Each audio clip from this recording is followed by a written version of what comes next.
Доброго дня, хочу вам показати дію декамби на трансгендерну люстерну стійку до гліфосатів. Це вже пройшло 2 тижні після обробки. В принципі, температурний режим, вона наскільки лампа прям руками рветься.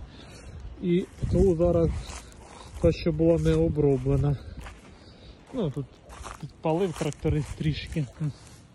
Різниця, вона прям зупинилася в розвитку, її покрутило всю. Вона наскільки загинула, надіюсь, дисковка її забере. Ну, видно, прям вже в'яне, сохне. Сонечко, ну, ламка.